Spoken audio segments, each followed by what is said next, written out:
operator and extraordinary ITIS guy back there had a matter he had to attend to. I tried to let everybody know that yesterday at the council meeting, so I hope it didn't inconvenience media or anyone else too much. We'll try to get along the road here.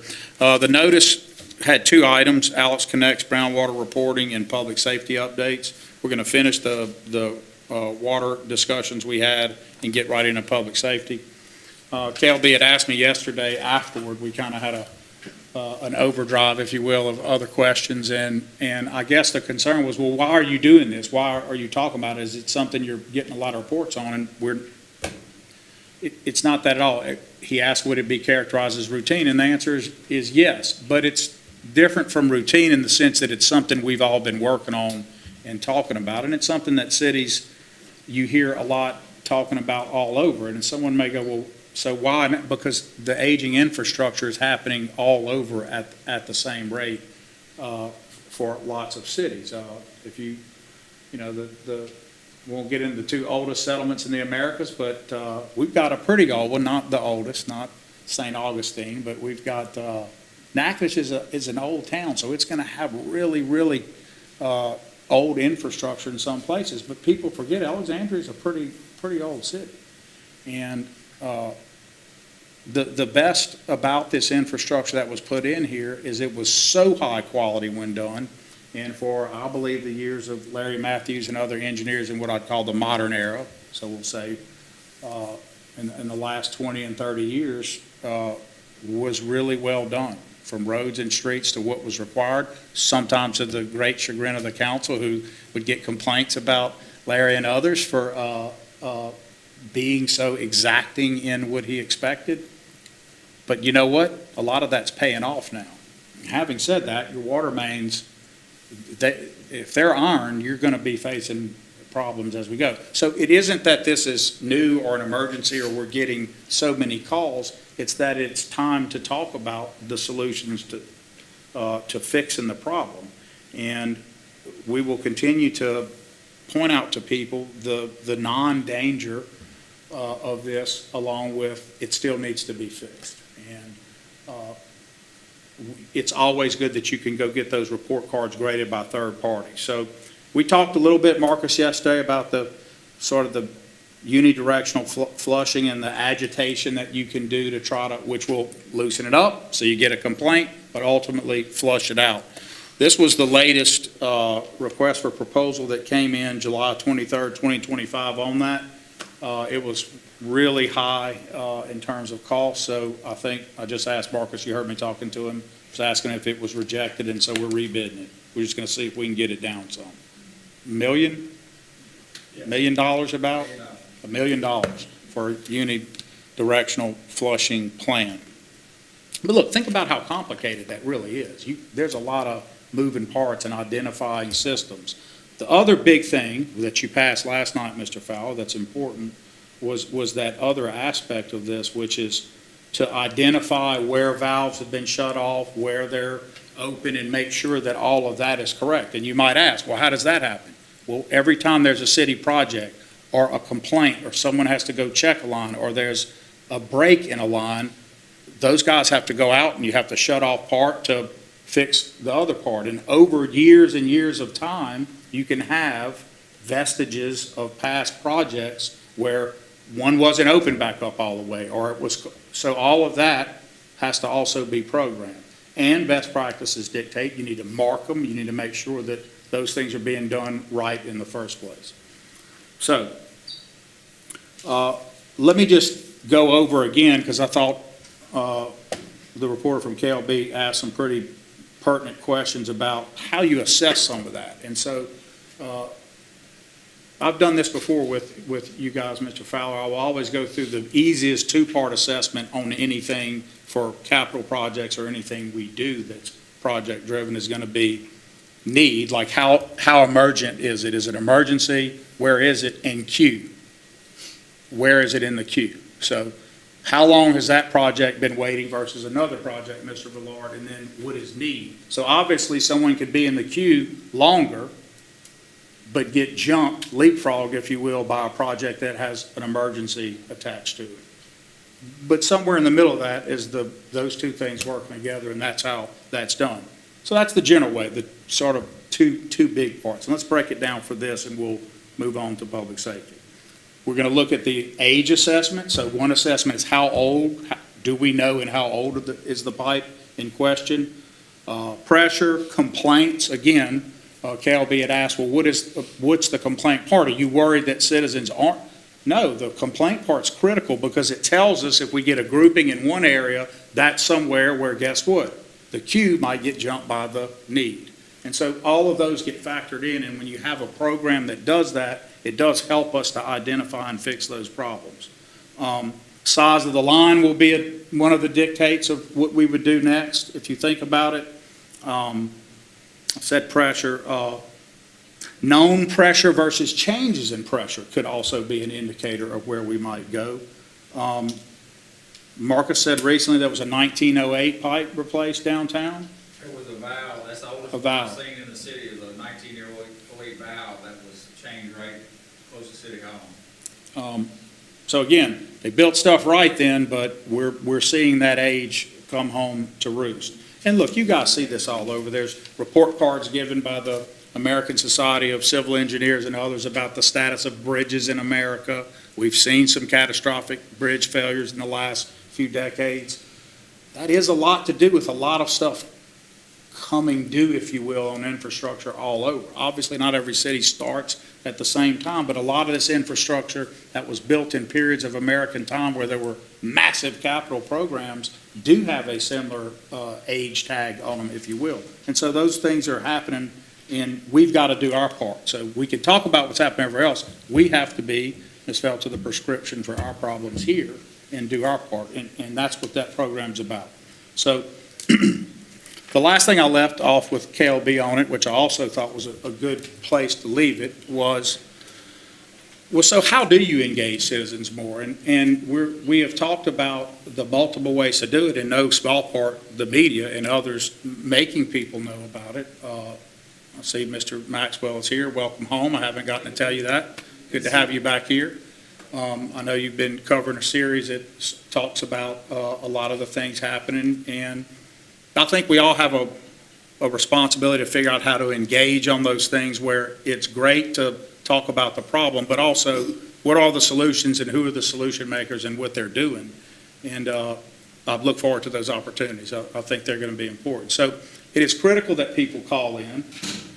In our best world, Alex Connects becomes this connection device that really goes to a new level. So from the Q Alert level where it started to something new that really is able to connect everything, say a fancy word, dynamically, but that everything at the same, in real time is connected, and you can see what's happening in the different complaints or even just suggestions that are made. One of the things that would happen now, just to give you that example of what better comms, like right now, I think, Marcus, you'd say fire would call you probably every day at utilities or whenever they're flushing and saying, right now it's probably close to that, we're going to be flushing in such and such neighborhood.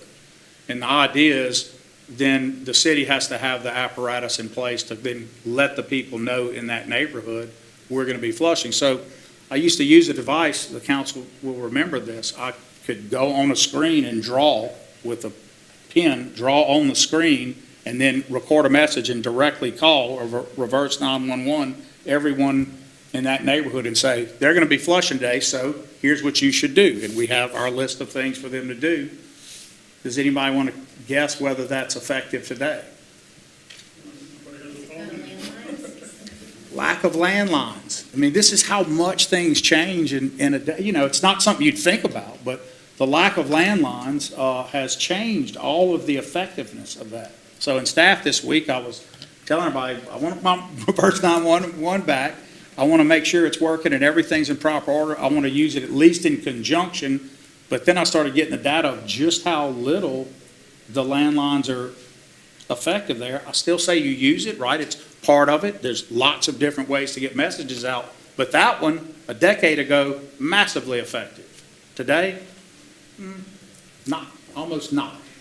And I think we've got to figure that out. So in this perfect world of Alex Connects, you would join with our Everbridge group, how that would be set up, and you would get a notice. You would sign up with the city for that, and you get your own direct notice. Much like any other warning systems are, this would then provide you a notice. You watch beeps, you look down, and they're flushing in your neighborhood. And it can be that specific, guys, right? Not everybody gets that message. You do, because your neighborhood, your number is associated with that need in that neighborhood. And that's where we want to be, and that's where we're taking us. And so that's going to be a good place to be on the effectiveness of communication. So that's how that's going to work on those groundwater issues. As y'all can probably tell, that's translatable to a whole host of other issues. It's obviously not limited to that. And you know what? It's also not limited to the next topic, because the more connection we have on this, the better we can also, when there's a public safety emergency, do that same warning and make it specific to one area over any other more if we need to. So I have Chief Chad Grimion and Commissioner Patrick Van Dyke up here with me. I'm going to try to make this sort of, we're going to talk through it a little bit just to give some people some ideas. I'll start with the Warshauer homicide and the shootings that occurred on the South Circle were very quickly interdicted by the force. I want to congratulate all of your guys. One of them may or may not be in the room who's worked on that and did a great job. He may be sitting over in that corner. But, you know, moving quickly to get something like that resolved is serious. And we have tried to, in an educational sort of way, remind people that when a crime is dynamic, meaning it's still continuing and still happening, that carries a much bigger responsibility with partners and others to talk about what's going on than when you have the benefit of it's over, still bad, but the benefit of when it's over to take the time to make sure you don't do something more to let it out. I saw there was some video released a few weeks ago, and there were kids shooting. I'm sure some of you saw that video. It made the rounds pretty good. And someone asked me to use that as an example, and it's hard. I know, you know, in the Facebook world, we get complaints that you can think of every way to kind of take what I'm saying and say, oh, well, what about this? We have to go through, we do go through that. We think through all those things. But that's a good example. So someone might say, why not have put that out immediately? They're shooting in the air, shooting, you know, toward a tree line from behind a business. I think it was actually not in the city, but it doesn't matter. That's the city. It's right there connected. Well, the answer is it's easy, but it's still complicated. So how we would analyze that is if we had intel or data that told our guys not to go put that out because they've already caught one suspect and want to not let them know how much they have, or there are a bunch of reasons you might not say, this is the whole story of that. And we get a lot of that, as though you're supposed to go tell the entire investigation as it's ongoing up front. So there's a whole host of reasons that you might not put that out because you've already developed the lead and it's not a dynamic danger to the community. Now that's on the line. I mean, we have disagreements internally about what it means when you have shootings, for example, bullets being discharged on the South Circle. We don't always see that the same. I probably was a little pushback on even the chief on how that release went out. I didn't do the release, but I can look at it and say, I might say that differently or look at it differently. To me, just because it's stopped, that is exactly the kind of thing to worry about, as if you have people moving in vehicles firing a weapon. And look what it can do to the public. The public would see that that's a very scary situation, right? No one knows where. So you might communicate that very differently. Stay away from this area, do these things. That you have to think about whether that's dynamic. Does that make sense that they're different? You have to make those determinations. And unfortunately, for those in the media, they may want to know that answer right then, and they may even be smartly thinking, oh, no, I think this is dynamic. We should know now, but they don't know what those guys know. Those guys may have intel where it's making them do it that way. So it isn't a perfect world. We've all got to continue to evolve better into how to do that. But I certainly see it as the opportunity to partner on this stuff and understand each other better. And if there's a way to make that unpacked better, so we can even say, Stephen, it's this. And he knows what that means. He goes, okay, so I'm going to give y'all this. So I'll wait till X or Y because you've explained it to me. Then maybe that has to be. It is not about a lack of transparency. It's about catching the bad guy. It's about catching the bad guy. So the other thing is if there's a release that's put out and it's put out on the official site, the fact that someone else doesn't want to say it on theirs or doesn't link it or whatever does not make it not public. If the city police put it out on their information, that is in fact putting it out. There's no way for those guys to identify everybody who says, I need to have it sent to me directly so I can host it on mine. That's not their role. Their role is to say, here's an official position. Everyone has access to the position. It's just that simple. And I know that people have disagreements about it. I understand, but their job is to put out accurate information as it comes in the best they can. And I think that's the way you do it. In both of those cases, very quick progress, very hard work, smart ladies and gentlemen working on it that are going to make sure about that.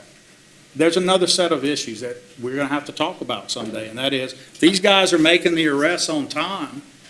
What happens after the arrest? It's always, what is the council and the mayor doing about this? Or, if not us, what's the chief? Well, if they're making the arrest and solving it, we've talked about this a lot. There's a whole lot of other factors that go into why that's happening, but very importantly, if it's someone with a previous gun crime, past gun predicates, on probation or parole at that time for violence, I'm going to give you the data's going to suggest a whole lot about whether they're going to do something again with a gun. And as a society, we're going to have to think a lot harder about what we allow or don't about that, and whether someone is a danger when they go out when they've just had a gun crime. And the big one, guys, is normally if you are a felon in possession of a firearm, that is a crime that puts you away seriously. And what we see is a lot of folks that then get arrested with a serious gun crime, guess what they were at the time? They're felons in possession, and that can get dropped or pled down out of it, and that changes the entire dynamic. It's complicated though, right? Jail space, all those other factors come into this, but I want to take up for those that I have not only a duty to take up for, but because they're right in this situation. These guys are making the arrest. They're solving the crimes quickly. That's their job. That's what they're there to do. And we are deploying technology at a high level.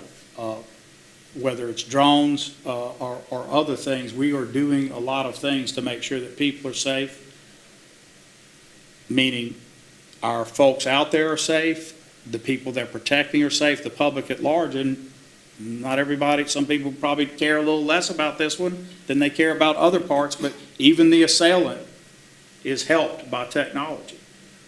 They are helped from committing a higher or more heinous crime by it being stopped, or they're helped for their own life one's own life being saved, or saving others around them. So technology, I will continue to tell you all, is being deployed by us at a high level and is a force multiplier. I want to thank the council. That's a political plug, but I do want to thank you. We have pushed this in the budget hard, and we have funded the last 2 years has been a massive amount of money spent on what I would call a kick the can of that just before. But you're presented with a budget, that's what you react to, but there was no blinking at that budget. Look, it's the issue, right? You can't have economic development or anything else without that front door being safe, and so we're going to continue to make that. We're seeing good trends. All of our trends, property crime and everything else, down trends. So homicide, non-death, so non-homicide, but still gun violence, and then property in general. I've been concerned a little about property. I knew that hard to ever say this that makes you happy. If you have a homicide, to say it was less than the period you looked at before, from a data standpoint, it has a certain meaning. As a human being, it has very little, because each time there's a homicide, I get the same feeling. And the day I don't get that feeling, that's a bad day for me. Because some of it is just so senseless. You don't want any of it, but some of it is just crazy senseless. We put out a lot of data before, and we're gonna put out a lot more about who, what, when, where, how. In other words, who's doing it. But we continue to be challenged in our community with younger. I can't say young black males, because my definition of young in the world's has probably changed. So when someone says young, someone thinks 16, 17, 18. I would say with kids today, all kids, not in any one group, 21 is super young. It just, the maturity is different. All the women in the room are nodding their head yes, they know that that's true, but it's just the case. I don't mean to be flip or funny. It is the case. And so really we look at our young cohort now for our data purposes as up to turning 25, and so do others. It's just that's the maturation age that's there, and that's unfortunate. So we'll have the data broken down in multiple ways, but I do want to tell you all the interventions we're making are working. The trends are going down, but we've got a lot more to do. So I have these two guys up here for a specific purpose. I want them to talk about one of our biggest challenges is what I would call the code of the street, the street code. And probably closely related to that are some new stuff, new terms even to me, and I'll try to read a lot about it, but internet banging is new. It may not be to everybody. Some of you may have already heard that, but that idea is where the code of the street was once restricted to the streets. It's not anymore. And so internet banging is beefing on the internet, where folks are putting on there, whether it be about a girl or something that happened. It's not always, it ain't about drug deal necessarily. This can be beefing about something you would never imagine would lead to a death. And someone calls someone else out on the internet and it leads to a death, a shooting. And so I'm going to ask the chief first to talk about his latest release. I know you don't have anything in front of you, but just some of the things you had talked about with regard to needing the public to participate. And then we're going to go to the commissioner. Thank you. So, yeah, thank you, Mayor. As the mayor said, I think one of them, he alluded to the Washour Street, and our detectives worked tirelessly on that. And it happened, I guess, around 10 o'clock that night. By the next morning, we had a suspect who we had identified and made an arrest later that afternoon. We still have 3 unknown suspects that are out there. These are people involved in a violent crime, a homicide, took the life of someone. And talking about that code, we need the public's help. And there's never been a better time than to come forward now. There's a family out there that's grieving. They've got to bury a son, a brother, a cousin, a friend, and we still have 3 individuals that are out there on the loose now. And as we said in the release, and as I said before, we need that help. We have Crime Stoppers on board with us that is offering that reward to be anonymous.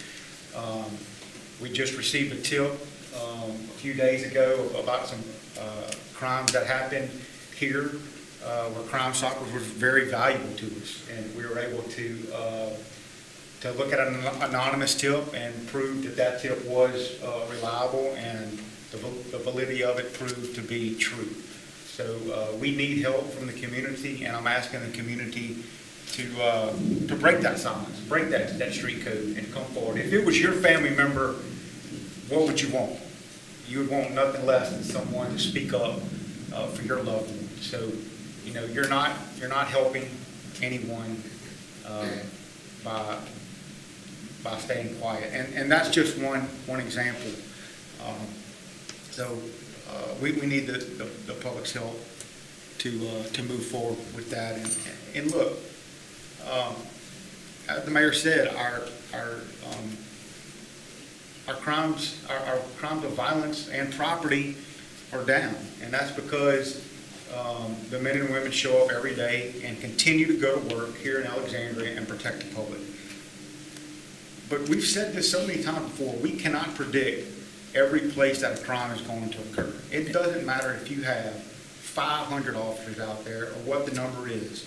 There are crimes that are going to occur. But the public can play a vital role in helping us and helping this community be what we know this community is about.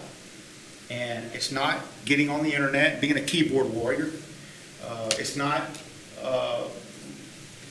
giving out information that's not factual. It's about coming forward and standing up for this community that you live in, and that you belong to, and that you've been a part of for your whole life. So I just echo what the mayor said and ask the public to help us out on this, and let's give some closure to a family that's been grieving over a senseless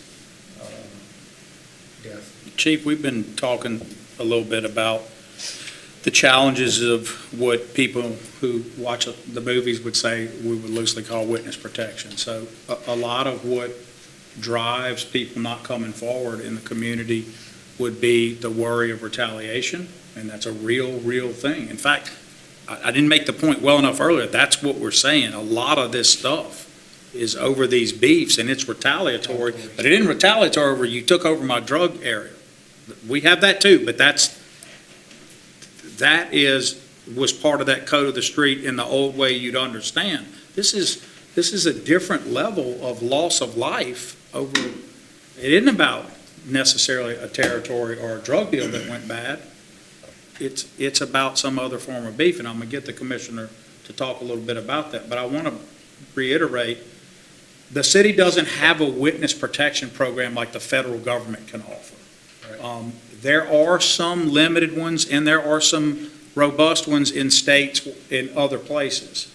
I don't know of any super robust ones in Louisiana. I'm not saying there's not one or two. I'm saying I'm not aware.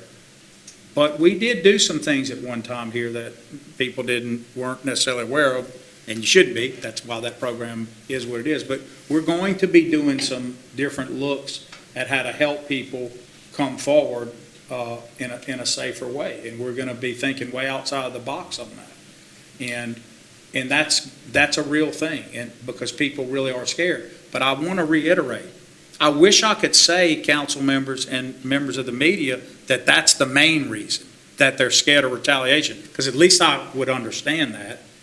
Even if we can't do everything in the world about it, Stephen, I understand it. You're not coming forward because you're worried there's going to be a consequence.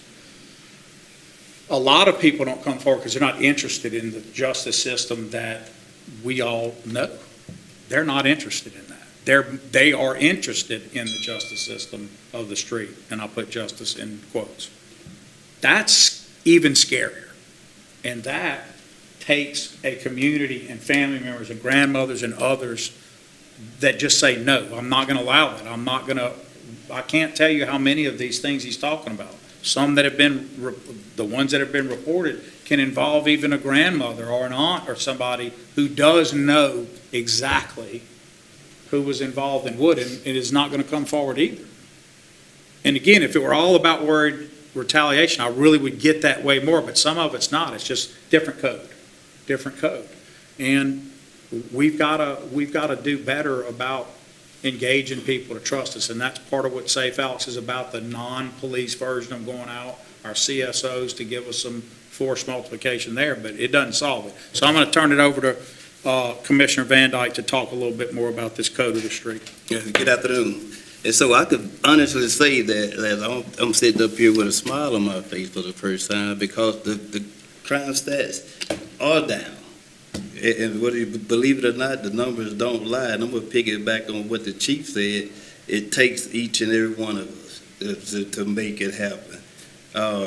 We sat in staff a couple of weeks ago in the mayor. We got to talking a little bit about the property crimes, and I had our analysts to pull the numbers. And I was hesitant at first because I wasn't for sure. And when I got those numbers, still wasn't quite sure. We started digging into them, and the numbers doesn't lie. And so I'm happy to sit here with a smile on my face and says, yes, what the thing that we are doing is working. So it takes a village to bring everything together. And we are doing it. Last time I got up here, you know, and I'm saying it with passion, and people take that as being angry. It's far from that. I love Alexandria. I love the citizens, the camaraderie, the events we have downtown. I love this place.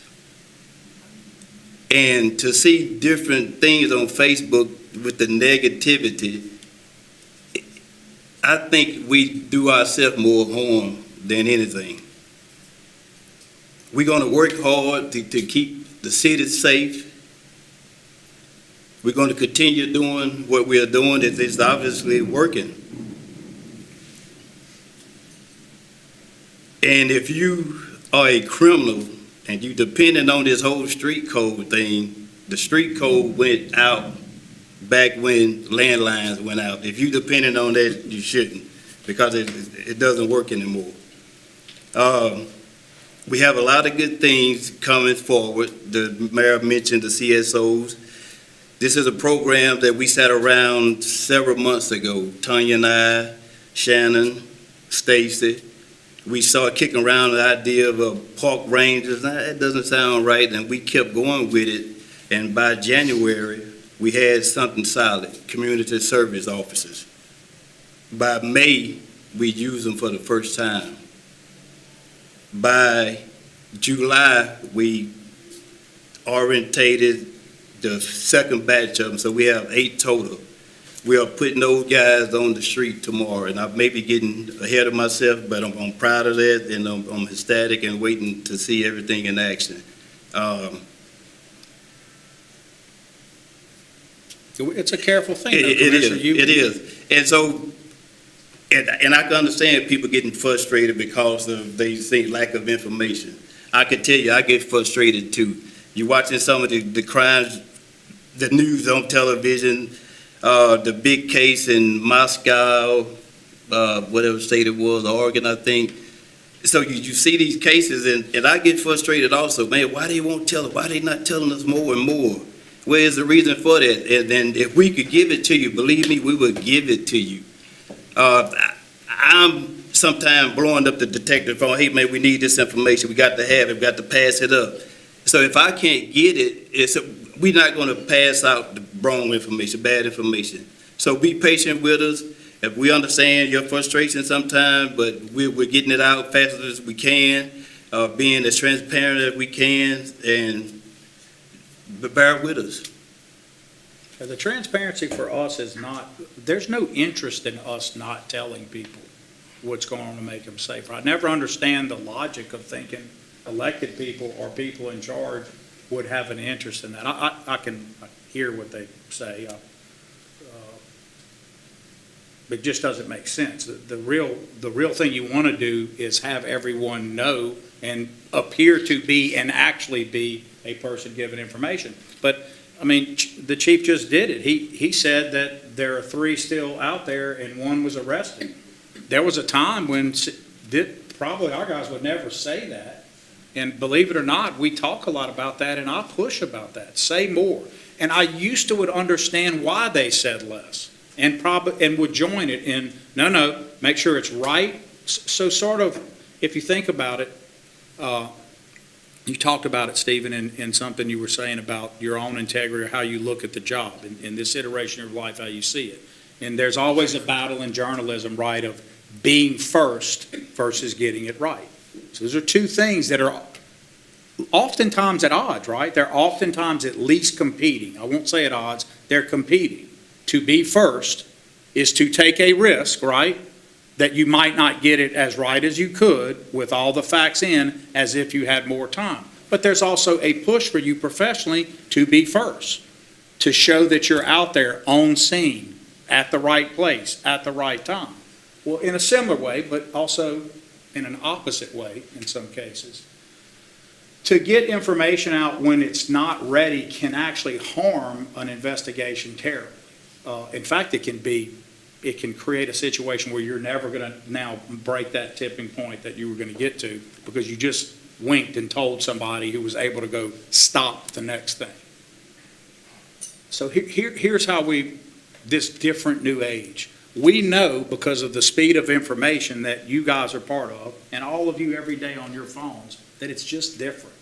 So we have to weigh things differently now. And one of the ways we weigh it differently is you just say things quicker than you would have in other days, even if there's some risk, because you want information out there. And if you're going to err on one side in today's time with how fast information can get out, that's the way to go. So I can tell you that even the chief, with some of his guys, he might take a, they won't lash the chief because they won't give him a tongue lash because he's the chief, but he may be, why'd you bring that up? But the truth is, there are 3 out, and where we are today is our bigger push is to get you, not just the media, the people that are listening to you and that you are talking to come forward. So knowing that there are still 3 out and knowing, I'm going to go even a step further, that perhaps the person who has been caught, you want to get information from that person. There are still 3 out, so that should tell people things. Is that too much to say? Probably. But it's a good case to give you an example of what they are faced with every day. I say a little more and it could be detrimental. I say less and it's perceived as holding information. So my role, they have a different one. Mine as mayor is a much more 30,000-foot view of, I want to know, like any citizen, is this dynamic? Is there a continuing violent situation where other people could be harmed out of the thing that we're worried about, out of a serious violent crime? Because if that's the case, then the rule book of holding information has to go out. So if it's dynamic and dangerous, you have to bring it out.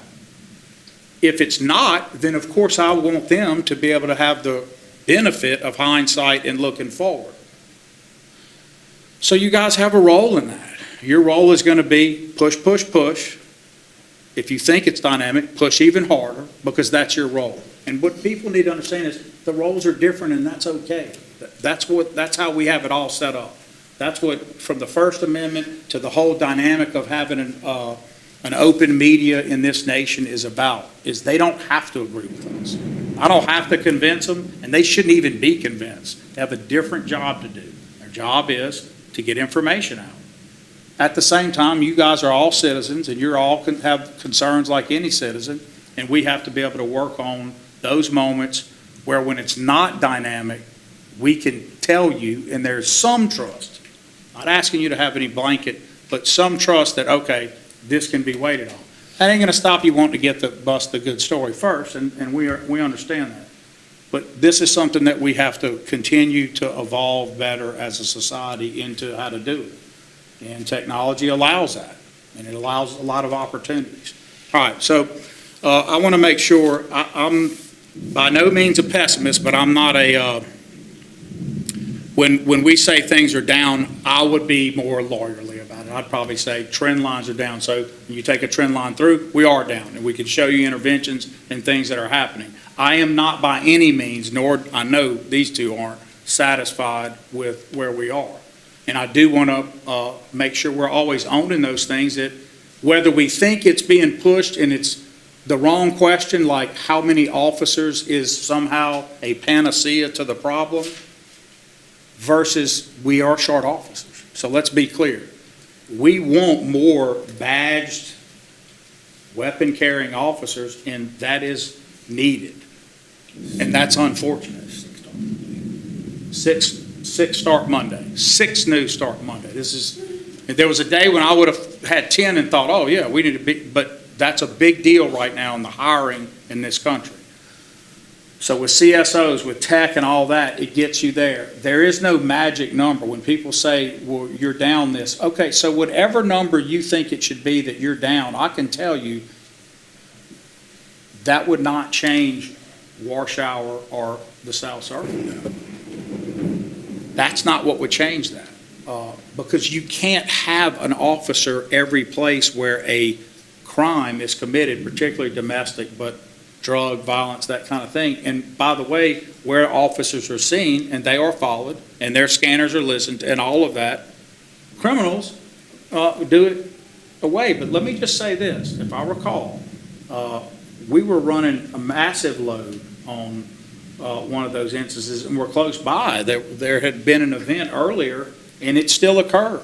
So that tells you there's a massive amount of officer presence in an area, and yet a pretty serious crime, a very serious crime, still occurred.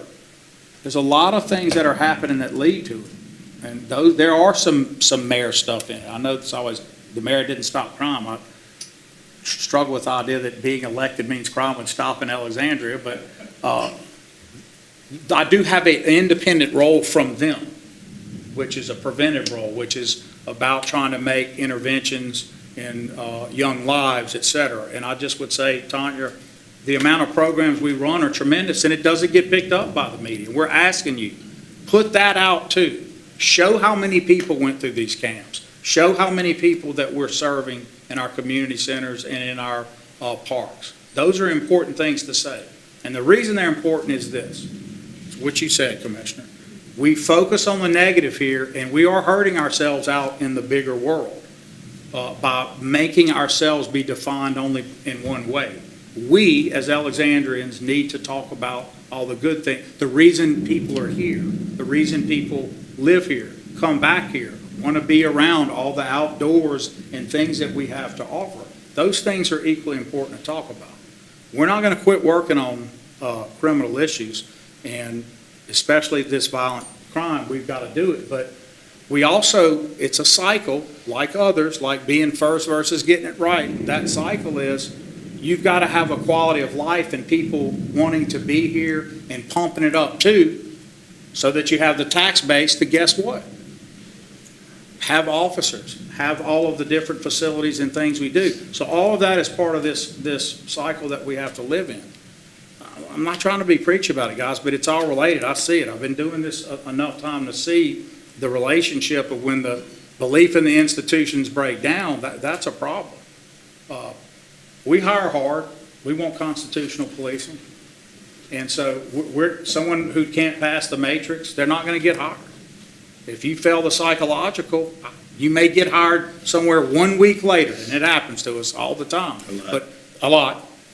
But that's our commitment. We want to get the right folks out there. So that does happen a lot. But we are offering some massive incentives, meaningful incentives for people to come from other spots. They still have to go through that tougher matrix. We have some ways that we relax that. If you've been in service, you're obviously going to score differently than a kid, fresh off the street. We have ways to mitigate those things, but we're going to hire hard. We're going to get the right people policing in this city. And we cannot drop the standards to do it, to hire. We would not drop the standards. Once we do that, we're setting ourselves up for failure. And look, I have to be so careful because these guys are good at this, so they're going to think I'm talking about specific areas, but y'all can see where corruption occurs. It's all over. I mean, you never know. You can't always predict, but I can't be a part of signing off on, and neither can you, and neither can you. We're the three that do it. We're the three that decide it. You can't be a part of signing off on knowing that officer is going to be a risk. And so it is a challenge to hire. 6 is a tremendous happy day for us to put them out. And we're going to continue to do incentives and figure out how to make that better. So we'll take questions.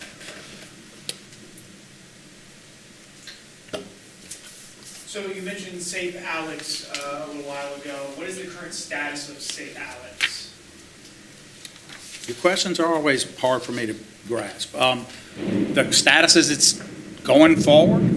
Can you be a little more specific?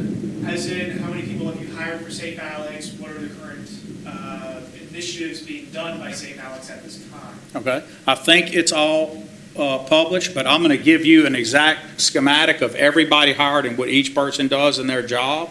But I'll give you roughly, the commissioner is over Safe Alex. His role is to advocate, his role is policy, and his role is discipline, so APD. The commissioner's role is different from the chief or the fire chief, who I think is here, right there. His role gives some separation, so our internal affairs, what people would call that, we have a different name, but all of that stuff we keep separate as a best practice. So you can't say, oh, that's the chief's favorite, he's doing whatever, or she's doing whatever. So advocacy, policy, discipline goes under that. The purpose of Safe Alex, I mean, you asked me, it's so open-ended, I'll be way more specific if you want, but just to answer the open-ended question, Safe Alex's role is to be a force multiplier, to give the ability of these guys to be in more places than they can be, but specifically, not necessarily an officer. What we found is at the neighborhood group level and elsewhere, if you have an armed officer at every type of situation where you're trying to get and gather intelligence, you're gonna get less than if perhaps that person is not an officer. There are, of course, some retired folks that are officers involved, which you need, but it's also people who are looking at neighborhood issues. Blight is a big part of what Safe Alex does, and I'm going to give you this schematic. You'll see where everybody falls.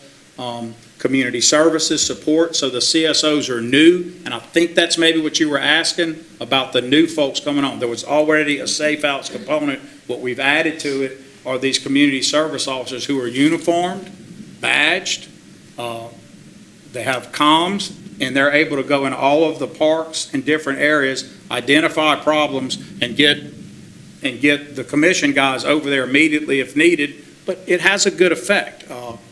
It's like the parked police car on the highway where you slam on your brakes if you're speeding, right? Even though you know no one's in it, you do it every time. Well, it has that same effect. Those guys are there, and it helps us to move along somebody that may be sitting at the bench too long when a family's playing, et cetera. So Safe Alex is not new. I had it the last time I was here as mayor. Dallas runs a program, just different name. Philadelphia, everybody has a civilianized adjunct to a police force if you're doing any of the modern policing that you have to do. I just want to comment one thing about how important Safe Alex is to us, particularly in one area, the blighted portion of our community. Huge force multiplier there to take away these dilapidated homes, these homes that have been condemned, these homes that are on the list for demolition and whatnot. They do the work, so we don't have to do it in that we're able to put more officers out there doing proactive stuff and responding for calls for service instead of doing these things like that we really don't need a gun toter to do it. And so we know that those homes harbor drugs, narcotics, stolen inventory and whatnot, and these homes and these properties that Safe Alex is going out helping us with, where they have cars on the streets and whatnot, are helping us tremendously. And so it's a big force multiplier for us. Again, the commissioner runs that, and you may want to talk about. Yeah, but if they more or less like focus on like code violations and things like that, they also a big help with getting like the alarm registration, push forward the camera system, the new camera system registration. So we have those guys actually going out there and getting people registered for that. They're trespassing violations. So we use those guys as another ear to the police department. It's like different levels. So you have the police, you have the CSOs, and you have Safe Alex. The CSOs fit in the middle. Those guys mainly going to be, instead of having a police officer like stuck on the side of the road with a stalled vehicle, that's where your CSOs come in. We're using CSOs to patrol the parks, the levee, the amphitheater, and things like that, to take that away from the officers who probably need it at more or less with the crime. So all of it's going to come together, and I think it's coming together nicely. Safe Alex, if you take a look off 11th Street, from 11th to Monroe, or from Jackson to Rapides, we have a designated area now, so if you ride through, you kind of look, you may be surprised. We kind of focusing on the specific area now, and to help clean it up, and we're getting a lot of praise for it. I want to add, your question was perfectly valid. You were giving me an opportunity to just give a plug, a simple what Safe Alex is. Sometimes I forget you guys when you're doing visual media, you got to get something to put out. And I'm sitting here thinking, we've been talking about it for weeks or months, and we put it on, they're all laughing at me because they know. So, great question, like the ones you had yesterday. Safe Alex is about helping these guys be in the way more serious stuff while they go help with things that, while serious and could lead to things, they can help prevent earlier on. But I want to make sure y'all distinguish Safe Alex from just the CSOs. You're going to see them at events, you're going to see them helping them, but Safe Alex is more than that. It's what they're talking about. We have one person who does data all day, so they're looking at these gun crimes, Stephen, and we're going to be putting out a lot of information about. Safe Alex does a lot of policy-driven stuff that just has to get out. And, data, there was an old saying about there are lies, there are damn lies, and there are statistics that is attributed to Mark Twain and probably a few others, but the idea being, depends on what you want to use something for and how, but I'm a data guy, and at some point you just have to put out raw data and people have to think about all of what it means. We tend to want to use it strategically. So if we're seeing a hot spot in an area, that's where you want to go make an interdiction, as the commissioner said. I think you're going to see us more focused that way, Mr. Fowler. Gary has talked about it a lot at the council, whether it's dilapidated or blighted housing and other things. The politics of council politics versus the administration can always be, you have to spread everything, right? Each council person, Stephen, wants something in their district, right? So that is a critical part of it too. That's about fairness and equity and other things. But there's also, they've come together and said, that's great, but we're big boys and girls. We also want to say, remember what I started with, need and queue. Who's waited the longest? What's emergent? So need and queue drive that as well. It should, if you're in good policy making. If you got a problem area, you ought to go focus. If you can go take 5 houses down in one area that allow for some rebirth, some action to happen that's not, you should think about that. Rather than always just do one here, do one here, do one here. The public doesn't see it. It's not very sexy because no one can go, oh my God, look what's happening. They're really making a difference. You need the sizzle on the steak, right? You need people to say they're making a difference. But it has a practical effect of making a real difference. So you're going to see us do more of this focused activity, focused deterrence, and hotspot policing. All right, more questions. Mr. Mayor, you guys spoke about a situation that happened in the South Traffic Circle where 2 guys were arrested. 1 week later, there was a shooting on 160 or US 71 near Upper 3rd Street. When you look at the information that's in RPSO, that information kind of gave the impression that the crimes that these guys were charged for were basically the same. I think at some point in time, the guys who were charged in the South Traffic Circle, that particular press release came out. 1 week later, a very similar type of situation, that information didn't come out. Can you just help us understand, as citizens, what's the threshold for, when you have crimes that are of a serious nature and they're charged with basically the same thing? One story come out and the other story doesn't. So I'm going to let the chief take it, but I don't make the press releases. I know that you may think, I don't. So it's not something I'm deciding put that out or not. I help us set policy that we've all set to try to figure out how to make this work for everybody, but I don't decide put that one out, don't put that one out. So I'll let the chief answer, because I'm not sure of the 2 instances. I just want to make sure you're referring to the rust-colored vehicle. Yeah, I think it was a truck.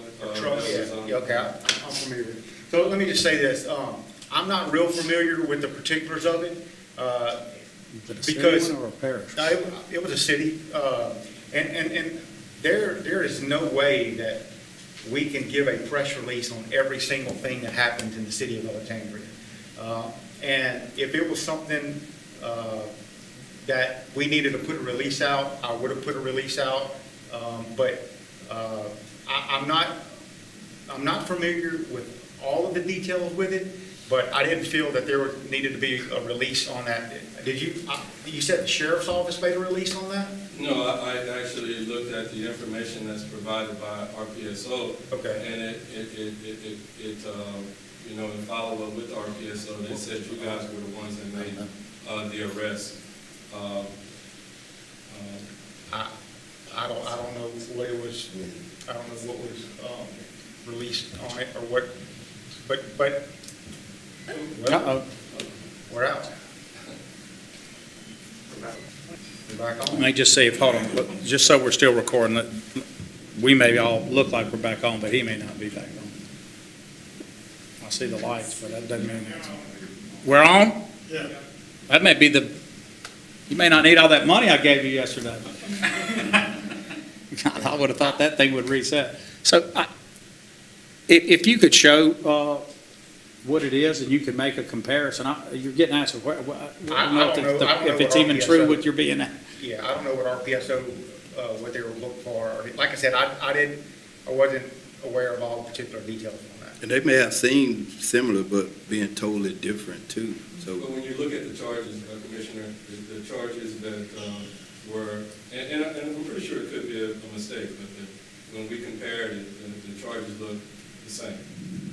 And I was just asking, you know, But sir, the charges being the same and it being a different incident, the facts aren't the same. I mean, that happens all the time. It could be like the totality, Yeah. the area or whatever, so yeah, it may have been totally different. Okay, next. So when it comes to officer vacancies, you celebrated the new Boys in Blue joining the force. With these new guys coming in, how many vacancies are left at this time at the police department? So that's what I was alluding to earlier. There's no set number. That was a campaign gimmick everybody decided was important. So if you look at budgeted items is where that comes from. So there's probably, over the last 10 years, we've had a budget of 155, 150, somewhere in there, officers. So that became, if you're not at full budget, that's how many you're down. But how many officers you're down is also changing. So I think what I would say is that from civilianized positions that we need to move toward and other tech positions, well, let's start with this. You will not see that number again that any of us think No. is possible anytime I would soon. be The shocked. hiring of that for any city and here, I won't say in particular, but the challenges of Louisiana and all of the issues, when you look at anywhere around, I don't think you're going to do that. We're going to continue to put the incentives out to push and try. Everyone is competing for a dearth of willing citizens to be officers. There has never been a lower time of the desire for a man or a woman to go into law enforcement than right now. So you're not going to see those numbers. So at some point, you have to reset an expectation so that that does not become some fake litmus test of where you are. Having said that, I don't believe it's too terribly far from that. I think we have to continue to look at how many civilian positions are real. It has to come from not just us three, whether we announce or not, but this gentleman right back here is a pretty smart guy. There are a lot of other folks that have to weigh in on what that number is. So if we have civilian positions that are doing data and other true police duties, but are no longer having to walk around outside because it's different, how we do it, those are going to be easier hires, believe it or not. The money will be hard to get there in civil service because they're going to want real money. So we'll have to make sure civil service sees that like a cop. But there'll be other challenges there. I can't give a number today that I would tell you is absolute. but it isn't 150 or 155. I think that the city has been policed effectively with less, but I'm not willing to go below right now 140 until I have more data. So remember, a budget line item set is an artificial thing that we set up to say, this is where we got in our height. The first time I was mayor, we were 10 down, and it was a huge deal. You can go back and look at the stories where we were hiring 10 new officers, we were down. I think it's safe to say that in the time from 2008 forward, we have not reached that number.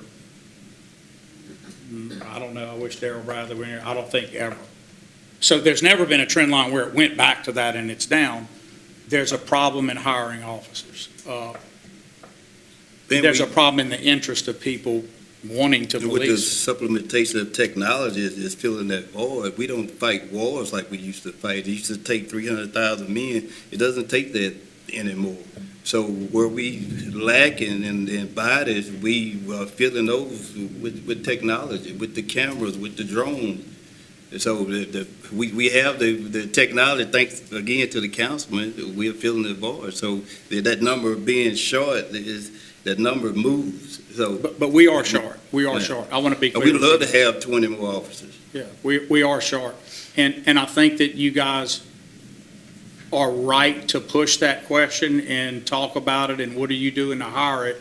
But I think when it's created as what I would call a fake litmus, like, okay, since we know that it can never get to that, then we'll just keep asking that. It gives the public the idea that somehow magically reaching that would stop what crime occurs. And that is so wildly different than what we see. So let's say we had 20 new officers tomorrow, and we could add to each zone. That would be great, having that many people added and going around, if we were to do that tomorrow. If you gave me all the crimes that occurred, we could probably show you that, unfortunately, I won't say all, but most of those aren't prevented by having an additional officer on the street. What officers on the street do allow is potentially preventing something because two people are there, someone's going to do something, they have to defer it off or not do it at all. There's no question more officers is critical. I've said that. It was in the 100-day plan that I wrote about my own campaign, and I would just tell y'all, having more police, that's a good thing. Having more people in police do jobs differently, more tech savvily, et cetera, is an even more important thing to talk about. So I think we're short. I'm not going to go down to some low number so it reflects where we are.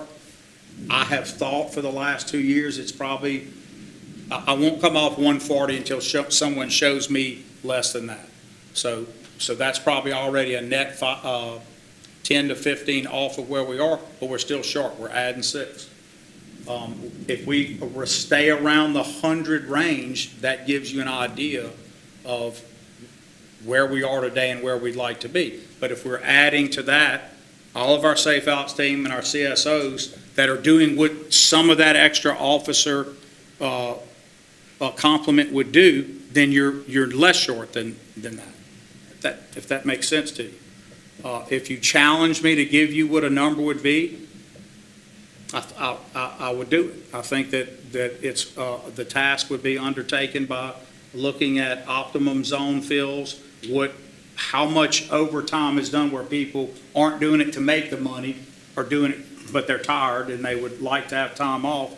And we've done that analysis, and I've pegged it around 140, but I could be off. It could be more. It could theoretically be less, but I'm not willing to do that today. So I hope you get that as an honor. Like, could easily have said a different number. That's still way up there, and it still indicates being short, without question. Short. Yes, ma'am. One thing that I'd like for you to elaborate on a little bit is to the importance of code enforcement with safe balance and eliminating blight in neighborhoods. people living in houses, crimes going on in abandoned houses, and the new hearing officer, administrative hearing officer that you just implemented, and how that is going to further Yeah. the elimination of some of these problems that lead to crime. Further proving the young man's question was totally valid about what about Safe Alex. So the latest thing in Safe Alex, so what we've started doing as a sort of a 360 view of this is we're having a lot more, after my general staff meeting, I meet once a week with all the division heads. We pull a Safe Alex meeting.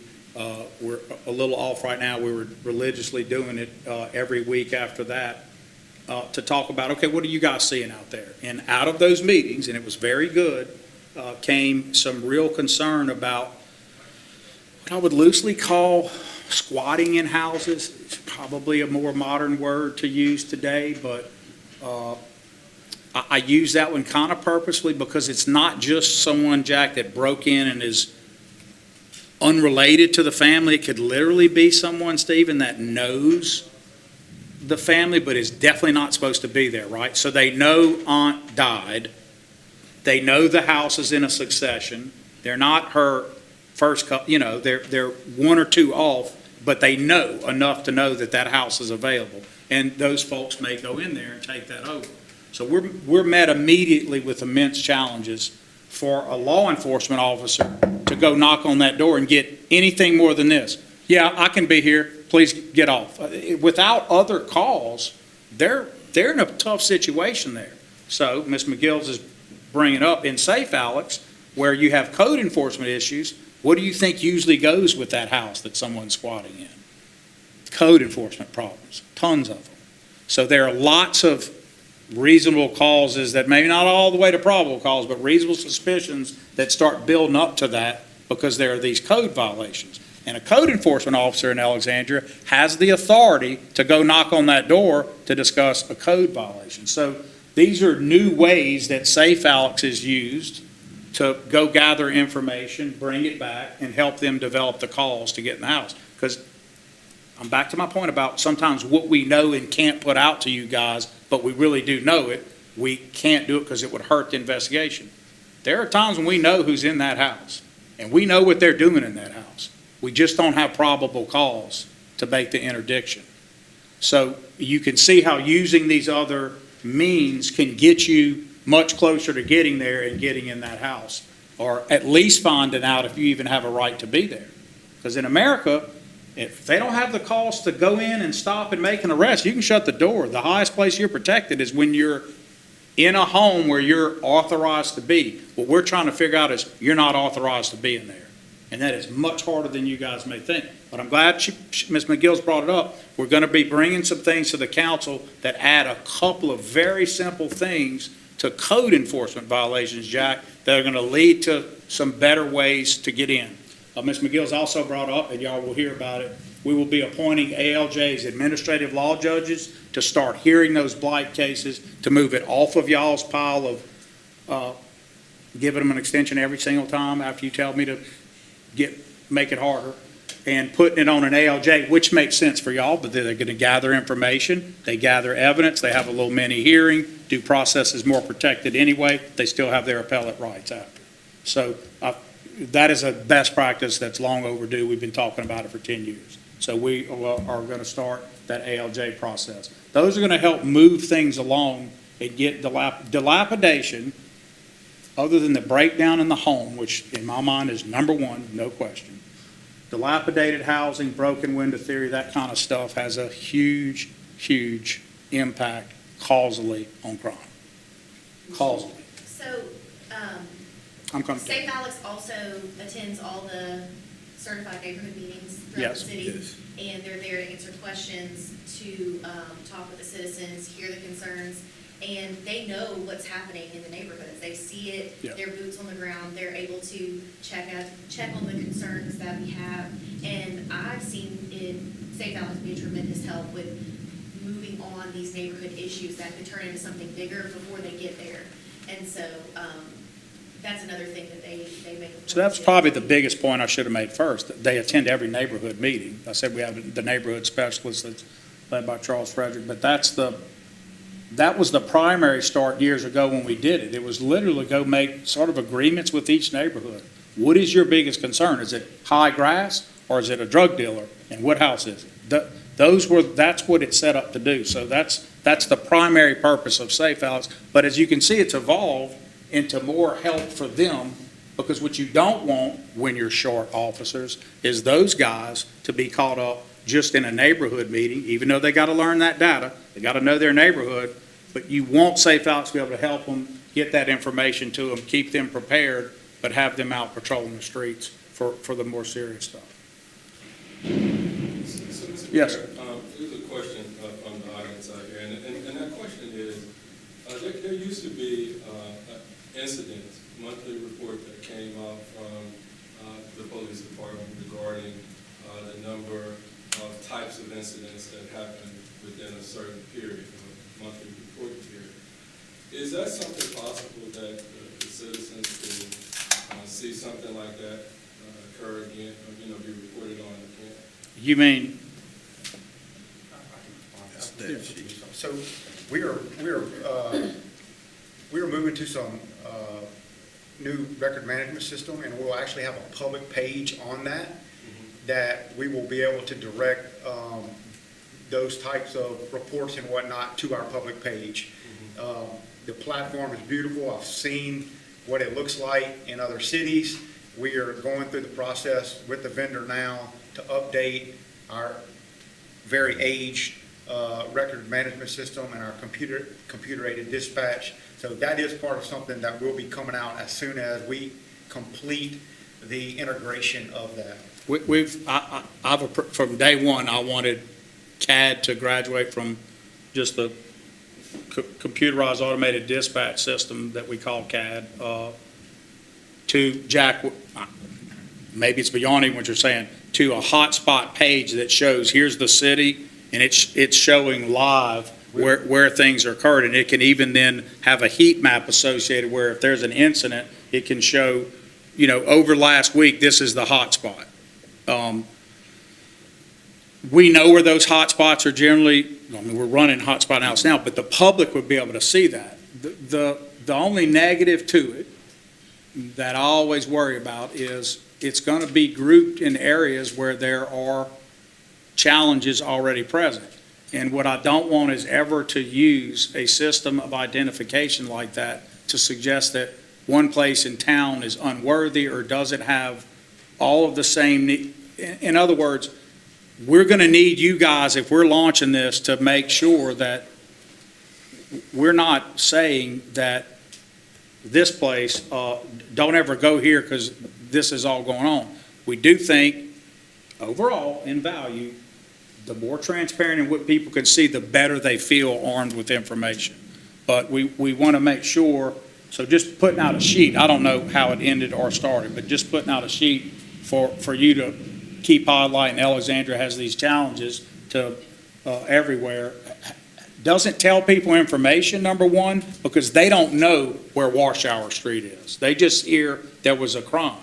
Putting out valid, here's where the hot spots are and where the challenges are, is going to be a lot more informative and honest and detailed work for our citizens, and we look forward to having that available.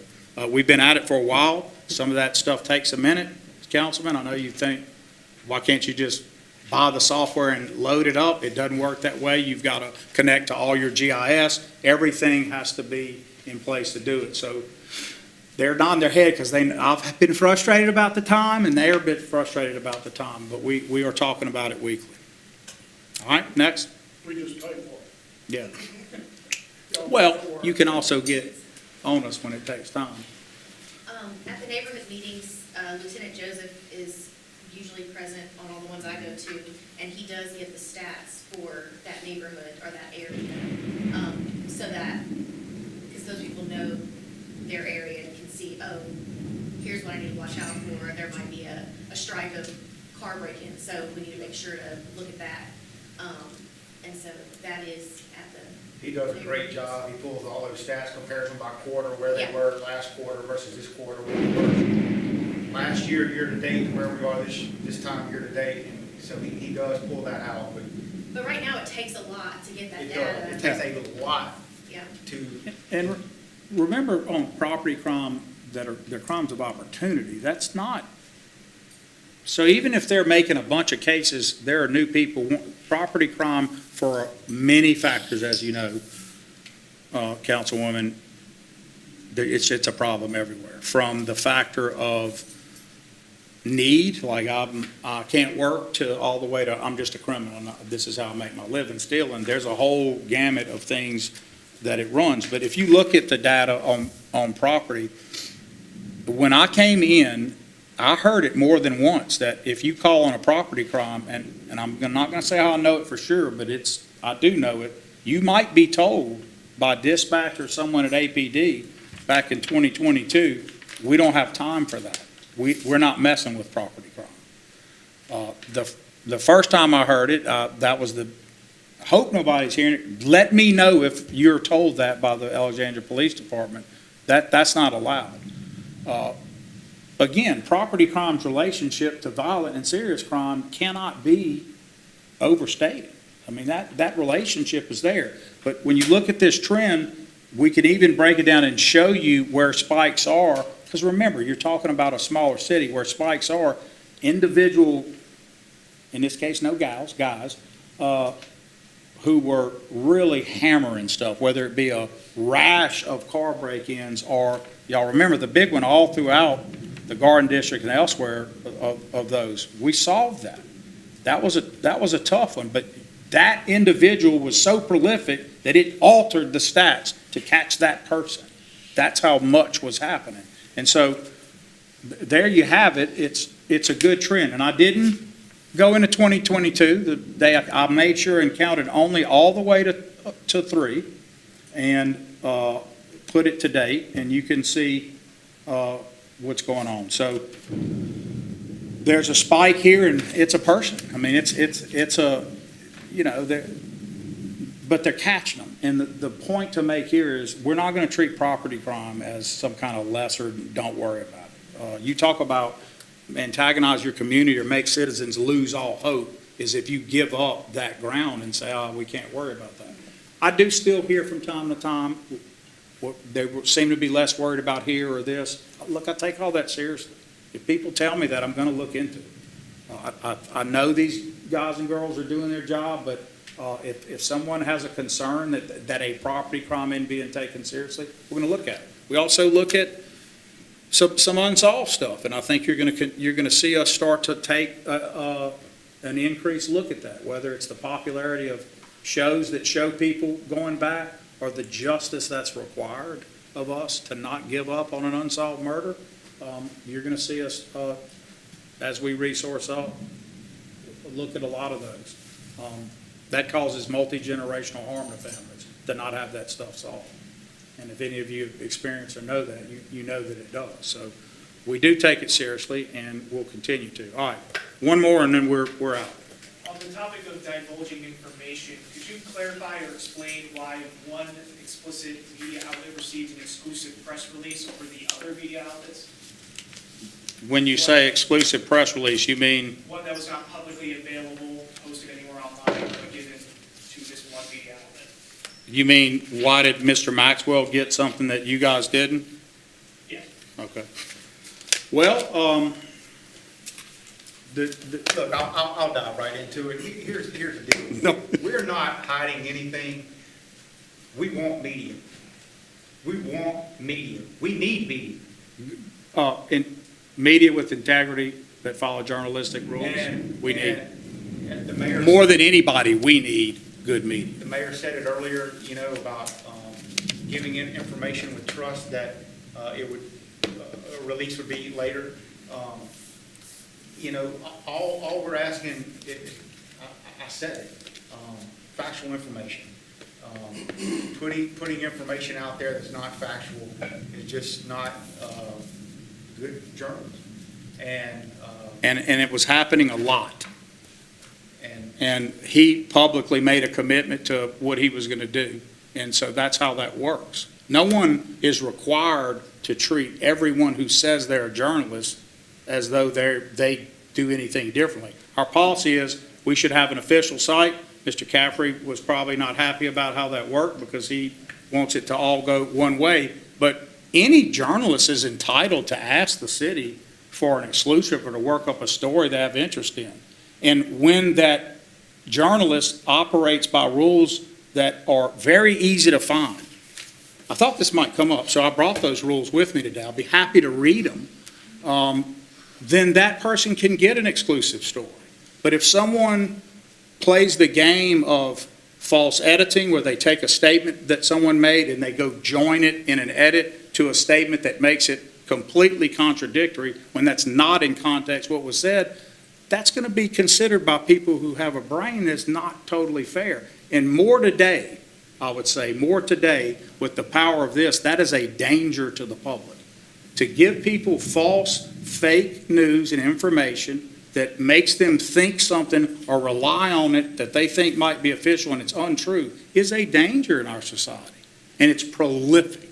And there's no way to deny that it isn't prolific. So if Mr. Maxwell or anybody else wants to cover the good, the bad, and the ugly, but they want to say, look, I want to do a story and I'm going to do it this way, I can't say that'll be denied every time. Maybe the chief got in some trouble because he did it that way. I don't know. But, you know, if somebody has an interest and they're working their tail off to make a story and they show that they're going to follow the rules of journalistic integrity, we don't have to have the story be favorable to us. We just want to make sure that at least the facts get out. Journalism has to be, at the end of the day, factual. It can also ask questions, and it doesn't have to get it right. It can be opinion-based or not. But in this world where opinion-based and fact-based journalism, no one can tell the difference, obviously there has to be some rules. And there are rules for good journalism, and I think all you guys know that. Is there any concern that favoritism might become a slippery slope with this sort of practice? Much less concern of favoritism if it's getting out accurate information than false news. That's a real easy one when you weigh. So if someone gets favoritism because they advance with journalistic integrity, getting facts out, even if they ding you, but they're doing it fairly and they're doing it right, that's no risk to the public. We need good media. There's no way you want in American society a nation that doesn't have robust media looking at everything that goes on. Even if when they uncover it all, they established, oh, they were telling the truth, it was right. There's still the exercise of getting there that is as important as learning that it was done right. Because the moment you're not looking, that's when someone's going to do wrong. So there's nothing wrong with that. But to answer your question on that seesaw, that's easy. Journalistic integrity, doing it right, outweighs someone not doing it right's worry about favoritism every day of the week.